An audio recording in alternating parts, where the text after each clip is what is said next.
Moses disobeys. Dear friends, in today's story, we will see where the Israelites are now. Don't you remember that the Israelites who reached near their promised land sent spies from Kadesh to spy out the country? And because of their unbelief, God told them to go back toward the Red Sea. Now they have reached Kadesh once again. Now it is not Moses who is controlling their journey. They are journeying based on whether the cloud lifts up or rests on the tabernacle. Thus they have reached Kadesh in the Desert of Zin under the control of God. They stayed there for some time. Miriam died and was buried there. Now there was no water for the community, and the people gathered in opposition to Moses and Aaron. They repeated their usual dialogue. They said, "If only we had died when our brothers fell dead before the Lord. Why did you bring us up out of Egypt to this terrible place? It has no grain or figs, grapevines or pomegranates, and there is no water." When they say, "We don't have this, we don't have that," they forget what they have. They forget the presence of their God who created the world, whom they had only heard about in Egypt, but saw with their own eyes at Sinai, and is now journeying with them. Downcast at their grumbling, Moses and Aaron went from the assembly to the entrance of the tent of meeting, and fell face down. And the glory of the Lord appeared to them. The Lord said to Moses, "Take the staff, and you and your brother Aaron gather the assembly together. Speak to that rock before their eyes, and it will pour out its water."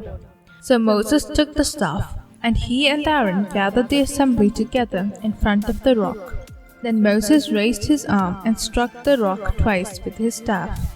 Was it the habit of striking the rock at Rephidim when they had no water, or was it the anger against the Israelites for their grumbling? We don't know, but whatever it was, here Moses disobeyed God's command. Instead of speaking to the rock, Moses struck it. Even though Moses disobeyed God's command, God caused water to gush out of the rock, and the community and their livestock drank. But for Moses' disobedience, God punished them. The Lord said that because Moses and Aaron did not trust in him enough to honor him as holy in the eyes of the Israelites, they will not enter the land that the Lord will give the Israelites. Now they have reached close to their promised land once again.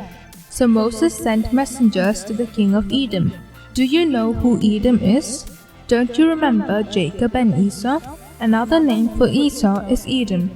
Earlier they used to name places they captured after themselves, and so the place where Esau's descendants live is known as Edom. Thus the children of Jacob are now near the children of Esau. The messengers that Moses sent came to the king of Edom and told him about all the hardships they had in Egypt, and how the Lord sent an angel and brought them out of Egypt. And also, as they were at the edge of Edom's territory, they asked for permission to pass through their country. But the king of Edom refused to let them go to their country. The Israelites requested for permission again, saying, "We will go along the main road, and if we or our livestock drink any of your water, we will pay for it." But Edom refused to let them go to their territory, and came out against them with a large and powerful army. So Israel turned away from them. The whole Israelite community set out from Kadesh and came to Mount Hor. Then the Lord proclaimed his decision about Aaron. We will see what the decision was in the next story. God bless you.